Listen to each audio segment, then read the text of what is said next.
안녕하세요. 에듀윌 한국사 최한나입니다. 자, 오늘은 조선 후기에 이런 경제적인 변화에 대해서 공부를 할 건데요. 이 부분에서는 전에 한번 수출 체제할 때 이렇게 바뀐다라고 언급만 했던 부분을 좀 자세히 설명해 보도록 할게요.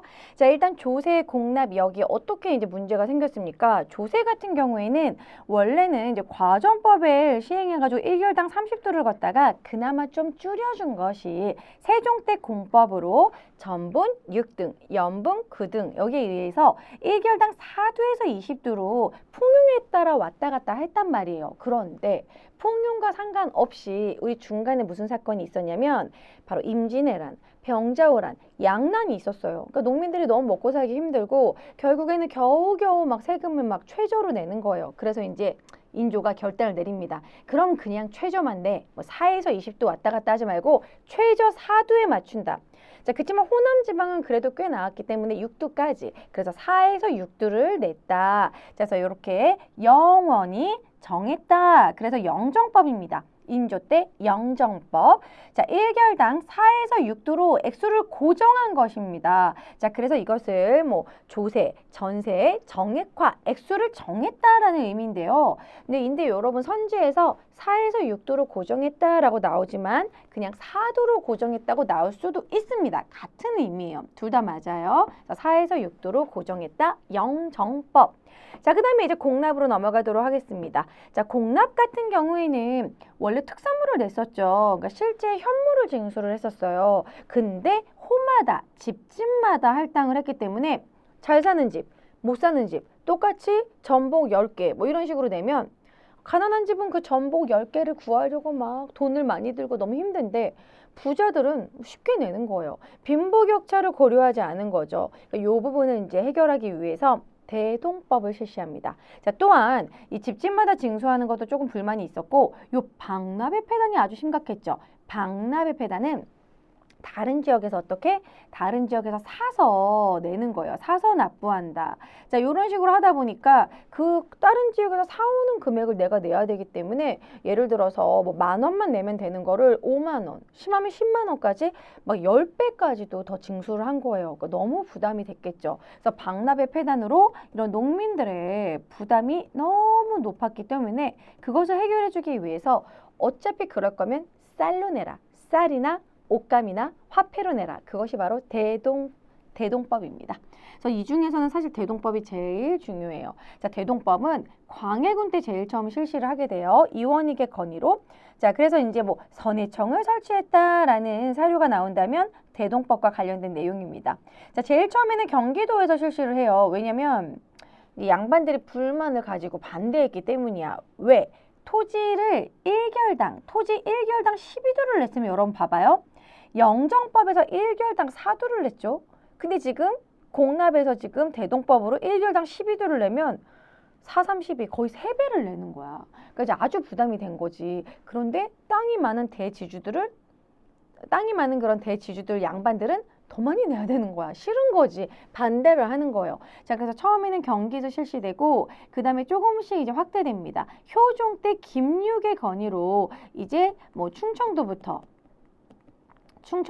이제 전라도까지 확대가 돼요. 자, 그러다가 이제 숙종 때는 전국으로 확대가 됩니다. 이런데 얼마큼 걸렸다? 100년이 걸렸다. 100년이 소요되었다. 자, 그리고 1결당 12도 원래 쌀로 내는 게 원칙이고 근데 쌀이 좀 안 나오는 지역이 나올 수 있잖아요. 뭐 강원도라던가 그런 곳은 3배로 걷고 나중에는 화폐가 이제 숙종 때 완전히 유통되고 나서는 화폐로 내기도 했습니다. 동전으로. 자, 그러면 국가에다가 이제 쌀로 내면 국가에서 필요한 물건을 사가지고 와야 되잖아요. 원래는 실제로 그 물건으로 냈지만 이젠 쌀로 내니까. 그럼 그 쌀을 가지고 물건을 이제 사러 다니는 사람들. 근데 대량으로 구매를 하겠죠. 그러니까 예를 들어서 궁궐에서 올여름에 뭐 폭염이 온다고 하니까 부채를 한 500개를 사겠다. 근데 부채 장인한테 내가 다음 달까지 이제 500개 사러 올 테니까 500개를 만드시오. 돈을 줘야지. 만약에 안 오면 끝인 거잖아. 그러니까 예를 들어서 원료를 미리 준다든지 돈을 미리 준다든지 이런 식으로 선대제 미리 준다. 이런 식으로 선대제 수공업 이런 것들이 발달하게 된 것도 다 공인 때문이에요. 그러니까 공인들이 물건을 대량으로 구매하고 이러면서 상품 작물이 막 그러니까 상품 이런 화폐 경제 상업이 발달했다. 그렇게 기억하시면 되겠죠. 상품 화폐 경제. 자, 공인들이 막 돌아다니면서 상품 화폐 경제가 발달했다는 소리는 상품이 많이 팔리고 화폐가 유통이 되었다. 이렇게 보시면 되겠죠. 그러니까 얘를 이렇게 생각하면 돼요. 공인이 부채를 100개를 사러 가는데 옛날에는 곡식을 돈으로 썼잖아요.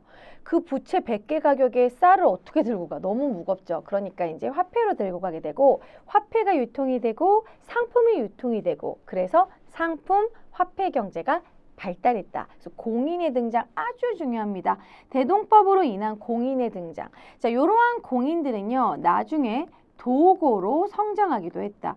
도고라는 건 특정 물품을 이렇게 관리하는 사람으로 좀 그 특정 물건에 대해서 독점하는 그런 독점 상인으로 발달하기도 했다. 도고로 성장하기도 했다. 자, 역으로 넘어갈게요. 역은 군역과 요역으로 두 종류가 있는데 점점 군역이 요역화되면서 사람들이 이제 안 하려고 하는 거예요. 나 대신 누군가를 보낸다. 대립. 군포로 때운다. 방군수포. 자, 이런 일이 나타났죠. 그래서 방군수포로 인해서 1년에 2필 납부를 하게 되는 중종 때 그냥 군포를 내라 라는 군적수포제 요것을 실시하게 됩니다. 그런데 1년에 2필 이거는 옷감이에요. 이 옷감을 짜려면 진짜 하루 종일 꾸준히 짜야 될 정도로 이것조차 부담이 됐거든요.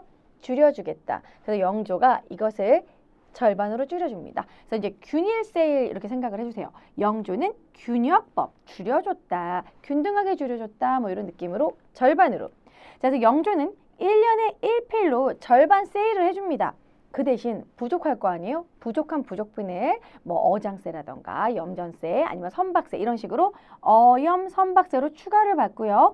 요게 중요합니다. 선무군간포와 결작으로 추가했다. 선무군간이라는 건 명예관직이에요. 명예관직을 팔고 그 대신 군포를 1필씩 거뒀어요. 그리고 결작이라는 건 땅이 많은 사람들에게. 그때 당시 땅이 많으면 요즘으로 치면 재벌이에요. 돈이 많다는 거예요. 부자. 부자들에게 땅만큼 더 거둔 거죠. 1결당 2두로 추가로 받은 겁니다. 그게 결작입니다. 선무군간포, 결작. 이런 거 나오면 아, 균역법과 관련된 것이구나.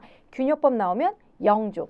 자, 그럼 지금 법에 대해서 왕만 한번 연결해 볼게요. 영정법은 인조, 대동법은 광해, 균역법은 영조. 이 각 왕들 꼭 외워주시고 그 특징들 중요합니다. 자, 그 다음에 이제 수공업으로 넘어갈게요. 자, 수공업 같은 경우에는 제가 아까 말씀드렸지만 선대제 수공업이 나타나기 시작했다. 옛날에 이제 조선 전기만 하더라도 이런 뭔가 잘 만드는 사람, 도자기 장인, 아니면 나전칠기 장인, 뭐 부채를 잘 만드는 부채 장인, 이러한 장인들이 손재주가 있는 사람들이 있잖아요. 자, 그러한 수공업자들이 국가관청에 등록이 되어 있어요. 공장안이라는 그 공장들의 이름을 써놓는 공장안에 등록이 돼 있었고, 솔직히 무료로 만들었어요.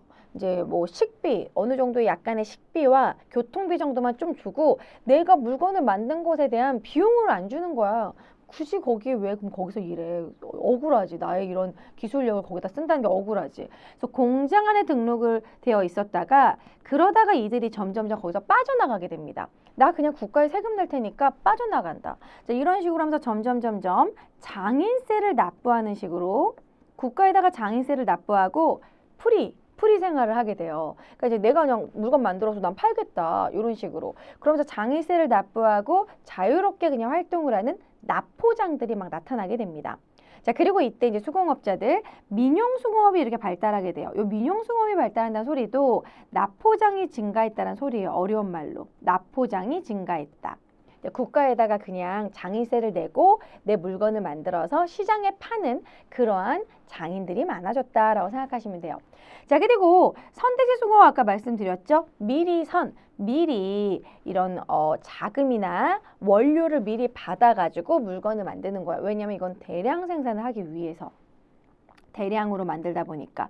자, 그러다가 이제 나중에는 굳이 내가 이거를 만들어서 이거를 만드는 사람들에게 팔 필요가 없는 거야. 내가 직접 팔면 되는 거지. 그래서 이제 만들어서 뭐 철점, 자기점 이런 게 생겨가지고 도자기를 만들어서 바로 거기서 우리가 사기, 그릇을 팔고 아니면은 이제 숟가락, 젓가락 이런 거, 녹그릇 이런 거 만들어서 바로 팔고 이런 식으로 독립수공업이 또 나타나기도 하였다. 점점점 수공업이 발달했다는 걸 알 수 있겠죠.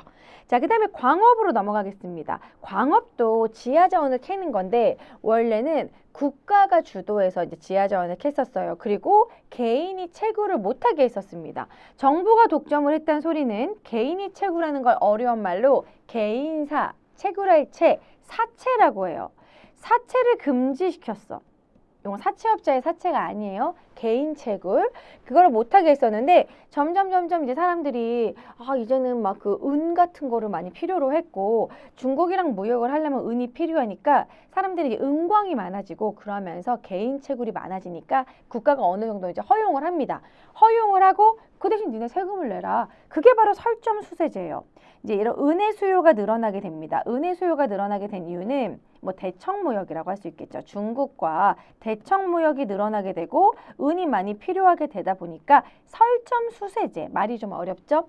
설점이라는 건 무엇이냐면 이 설점한다라는 의미가 거기다가 광산을 만든다라는 의미예요. 광산을 만들면 그 대신 국가에 세금을 내라. 수세, 세금을 걷는다는 거죠. 그래서 설점수세제로 이제 내가 지하자원을 캐면 국가에 세금을 내야 돼. 근데 내기 싫은 거야. 지금도 물론 항상 세금은 내기 싫잖아요. 그러니까 몰래 막 탈세 이렇게 하는 것처럼 사람들이 몰래 밤에 채굴을 하는 거야. 얌체같이. 얌체, 잠체 이런 식으로. 잠체는 몰래 채굴하는 걸 얘기합니다. 세금 안 내려고. 뭐 이런 것도 요것이 잠체가 성행하였다. 자, 그리고 이렇게 점점 이렇게 광산업이 발달하다 보니까 덕대가 등장하게 되는데요. 요 광산업과 관련해서 두목, 덕대 이런 사람 이런 명칭이 나오게 되는 거야. 그러니까 이렇게 광산업을 하는 사람들 두목이라고 불렀고 실제로 광산업을 하는 이런 덕대가 떡대가 좋아요. 뭐 지하자원 캐니까 이런 생활 근육 장난 아니지. 그래서 이러한 덕대가 등장을 하게 됩니다. 요 덕대는 광산업을 주로 하는 광산업 CEO입니다. 광산 CEO. 그 CEO라는 건 전문 경영인이라는 소리예요. 이 덕대가 물주, 돈이 있는 물주한테 자본을 이렇게 투자를 받아요. 그럼 그 돈을 가지고 이 광산업을 실시를 하는데 이 혈맥을 보는 여기 금맥이 있군 그런 걸 보는 혈주와 그리고 실제로 지하자원을 캐는 그런 노동자들을 막 자기가 이제 고용을 하는 거야. 여기 10명 고용하고 이제 월급 주고 뭐 이런 식으로 그렇게 덕대가 이제 돈을 자본을 투자받아 가지고 그리고 이제 노동자를 고용하는 이러한 모습 뭐예요? 기업이잖아요. 기업이라는 것 자체가 자본을 투자받고 그리고 노동자를 고용하는 거잖아. 그런 식으로 CEO가 되었다. 광산 CEO 덕대. 덕대가 등장한다라고 나오면 조선 후기입니다. 그래서 덕대가 이제 상인으로부터 자본을 받는다. 요 상인을 이제 물주라고 하기도 해요. 물주. 물주란 말 많이 쓰잖아. 네가 나의 물주야. 막 이런 식으로 쩐주, 돈 대주는 사람 이런 식으로 물주. 자, 그 다음에 노동자를 고용하고 이런 식으로 자본을 투자받고 고용을 하는 CEO다라는 거죠. 자, 그 다음에 이번에는 농사와 관련된 부분을 좀 살펴보도록 할게요. 자, 농업의 변화가 어떤 게 있느냐. 자, 쭉 볼게요. 자, 농업 부분은 2년 3작이 이제 실시가 되고 점점 이제 일반화됩니다. 조선 전기에는. 자, 그러다가 조선 후기가 되면은 이 밭작물이 이 이념산작이라는 건 조를 키우고 보리를 키우고 콩을 키우는 뭐 그런 거예요. 자, 그런데 조, 보리, 콩은 평상시에 먹는 이제 정말 배를 채우는 그런 용도였단 말이야. 그런데 이제는 시장에다가 내다 팔기 위한 인삼, 담배, 마늘 뭐 이런 것들을 재배하기 시작해요. 뭔가 이제 내가 먹으려고 하는 것이 아니라 시장에 팔기 위한 거 그런 것을 상품 작물이라고 합니다. 요즘에도 비닐하우스에서 막 딸기, 뭐 샤인머스켓 이런 거 키워야지 돈을 많이 벌 수 있거든요. 이런 게 바로 상품 작물이에요. 그래서 상품 작물을 재배하기 시작합니다. 별표 상품 작물 담배, 면화, 인삼, 고추. 면화라는 건 목화예요. 목화솜. 자, 이런 식으로 막 키우고 구황작물, 감자나 고구마 키우는데요. 참고로 고구마가 먼저 들어왔습니다. 고구마가 18세기 일본에서 들어왔어요. 고구마는 따뜻한 데서 나오잖아요. 해남 고구마. 자, 그리고 이제 감자 같은 경우에는 좀 늦게 들어왔어요. 19세기 중국에서부터 들어왔습니다. 청으로부터. 감자는 어디서 온다? 차가운 데서 재배가 된다. 그래서 위에서 감자는 북에서부터 오고 그리고 고구마는 남에서부터 온 겁니다.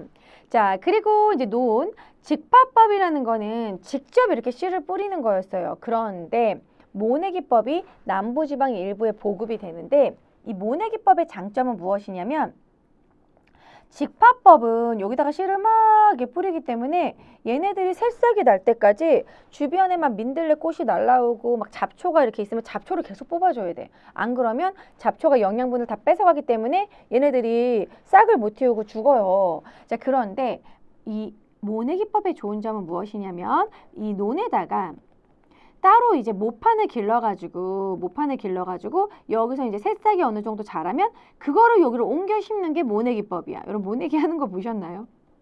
뭐 이렇게 모를 키우는 거야. 근데 얘네들은 어느 정도 자란 애들이기 때문에 잡초에 강해. 사춘기 시절을 지났어. 얘네들은 잘 자라. 자, 그렇기 때문에 수확량이 훨씬 증가를 하고 그리고 계속 잡초를 제거해주는 노동력이 절감이 됩니다. 그럼 한 사람이 넓은 땅을 경작할 수 있게 돼요. 그것을 광작이라고 그래요. 광대하게 작물을 키울 수 있다. 그래서 전국으로 모내기가 확대가 되면서 이모작과 광작이 가능해지는데 넓은 땅을 경작할 수 있다. 이모작은 뭐냐면 이 모판에서 이 모를 옮겨 심는 동안 논이 비어 있잖아요. 거기다 보리를 키우는 거야. 그리고 이제 보리를 다 재배한 다음에 물을 댄 다음에 거기다가 또 이제 쌀을 키우는 거죠.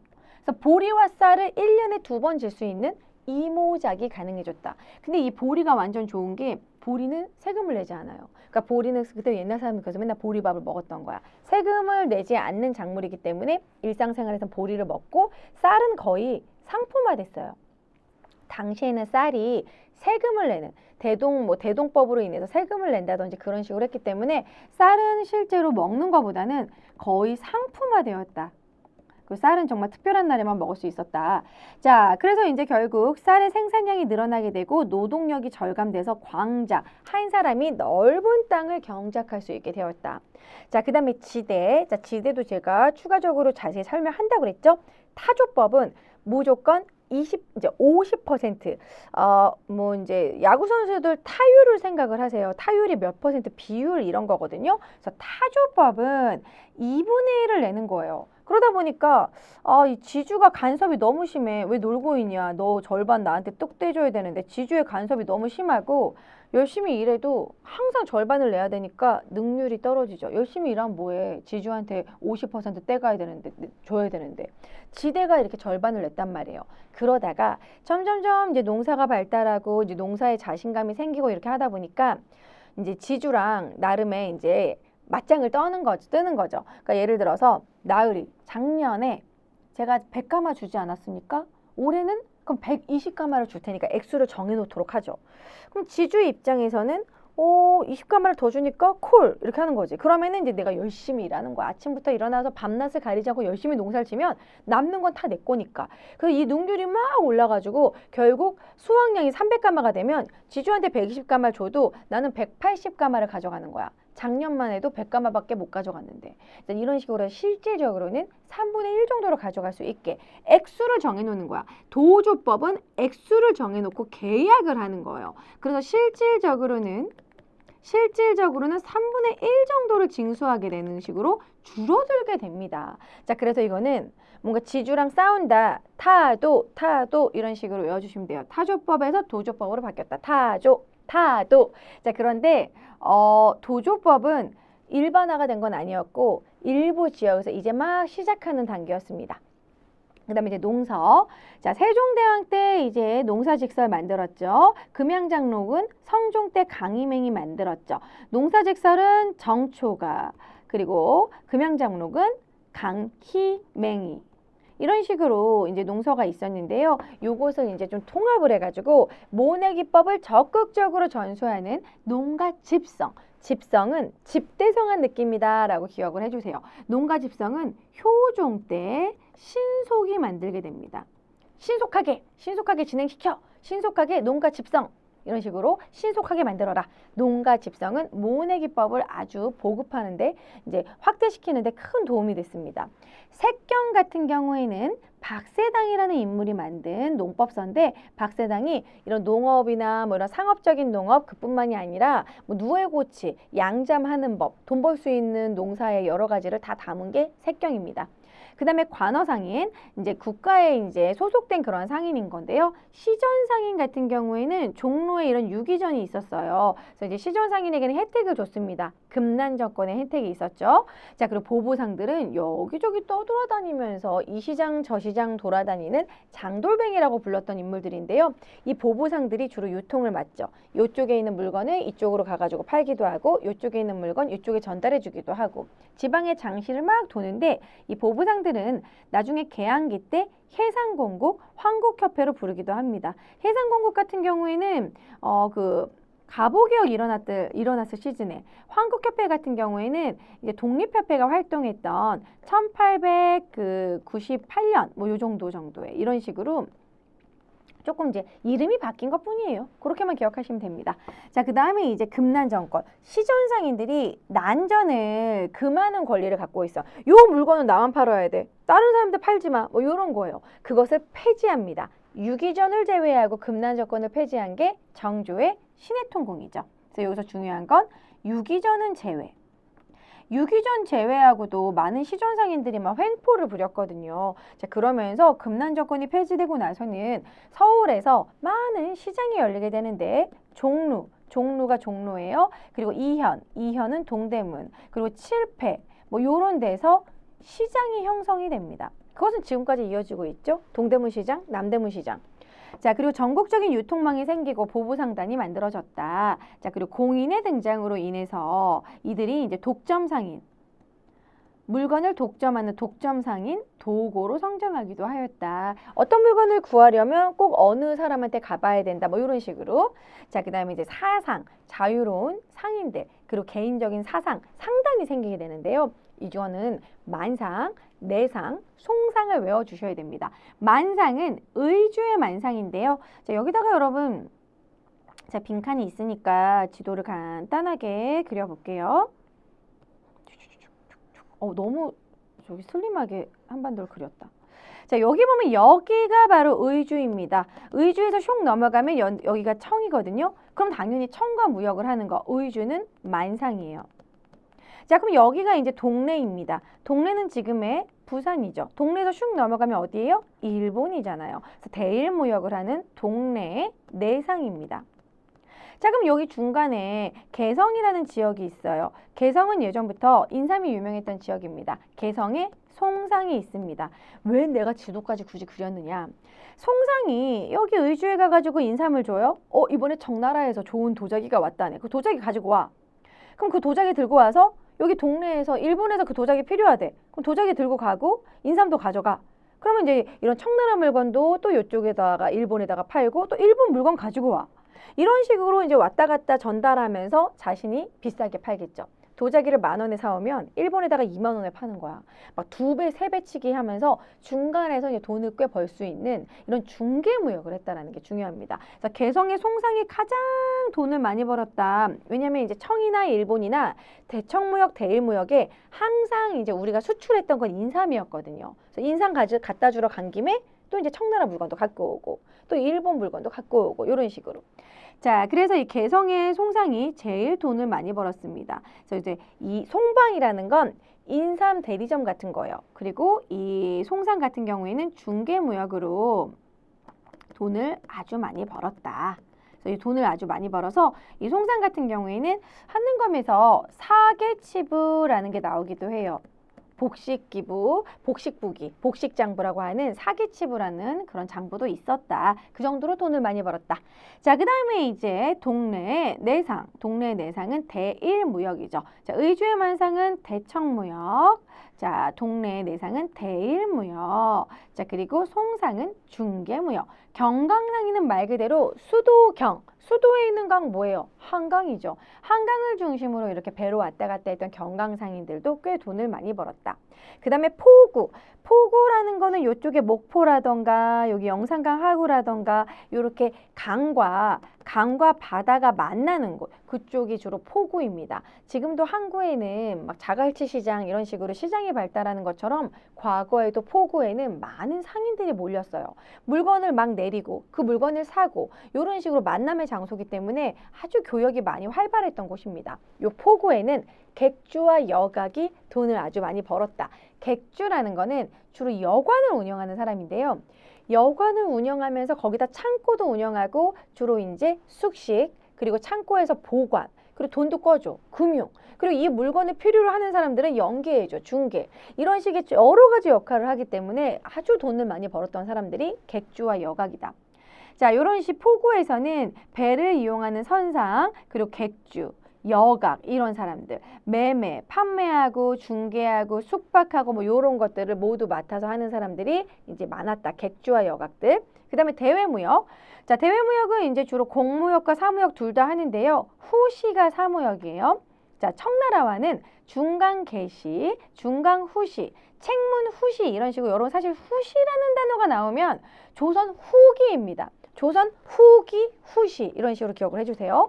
자, 그 다음에 부산은 초량 외관이 있었습니다. 부산에는 외관이 있었다. 자, 아까 나온 것처럼 대청무역은 만상. 자, 그리고 대일무역은 내상. 자, 송상은 중간에 중개무역으로 가장 이득을 많이 봤다. 이렇게 정리할 수 있겠죠. 자, 이번에는 화폐에 대해서 또 하도록 할게요. 화폐 같은 경우에는 자, 이제는 세금이나 조세, 지대, 그 지주한테 내는 그런 지대를 금납화, 화폐로 내기 시작했다는 겁니다. 이게 이제 쌀로 내면 너무 무겁잖아요. 화폐가 유통이 되면서 웬만한 걸 다 화폐로 내게 돼요. 자, 이 숙종 때 상평통보가 유통에 성공하게 됩니다. 유통에 성공을 하게 되면서 이것을 좀 어떻게 말하냐면 법정화폐다라고 해요. 국가의 법화가 되었다. 법정화폐가 되었다. 이 상평통보를 가지고 가면 어디 가서든지 뭔가를 살 수 있게 되었다라는 거죠. 드디어 화폐 유통이 성공을 했어요. 고려 때부터 그렇게 노력을 하더니. 자, 그런데 모든 걸 다 이제 화폐로 다 살 수 있게 되니까 사람들이 이 화폐를 가지고 고리대를 하기 시작하는 거야. 부자들이 집에다가 화폐를 축적을 해놓고 누구 자식들 결혼한다, 돈이 급하게 필요하다 그럼 화폐를 꺼주는 식으로. 옛날에 은행이 없으니까. 그러다 보니까 점점 화폐를 찍어내는데도 화폐가 모자라는 현상이 나타납니다. 자, 그것이 바로 전황이에요. 물가는 이제 시중에 화폐가 안 도니까 물가는 떨어지고 화폐는 부족하게 되는 전황이 발생하기도 했다. 조선 후기에. 사실 전황이 발생해서 성호 이익 같은 경우에는 아예 화폐를 없애야 된다라는 패전론을 주장하기도 했고, 박지원은 더 화폐를 많이 써야 된다라는 용전론을 주장하기도 했습니다. 어쨌든 이런 식으로 전황이 등장하기도 했다. 자, 이렇게 조선 후기는 내용이 진짜 많아요. 근데 이런 게 어떤 식으로 나오냐면 조선 후기와 전기를 구분하는 식으로 나옵니다. 그럼 조선 후기의 선지가 쫙 나오고 거기서 뜬금없이 조선 전기가 나오면 그거를 구별하는 거, 농사직설이 나온다던가. 그러니까 그런 식으로 여러분들 조선 후기의 여러 키워드들이 모두 묶어서 조선 후기다라는 걸 파악을 하셔야 돼요. 여기는 꼼꼼하게 공부를 좀 해주셔야 됩니다. 여기 앞에부터 해가지고 영정법, 대동법, 균역법은 기본이고, 지금 파란색으로 되어 있는 선대제, 설점수세제, 상품작물, 그리고 이제 모내기법이 전국으로 확대했다. 도조법, 신해통공, 도고의 등장, 공인, 그리고 여러 상인들, 사상들, 만상, 내상, 송상들, 그리고 상평통보, 전황, 이런 모든 것이 조선 후기라는 거를 좀 파악하시는 게 중요합니다. 자, 오늘 수업은 여기까지 하도록 할게요. 다음 강의에서 만나요. 안녕!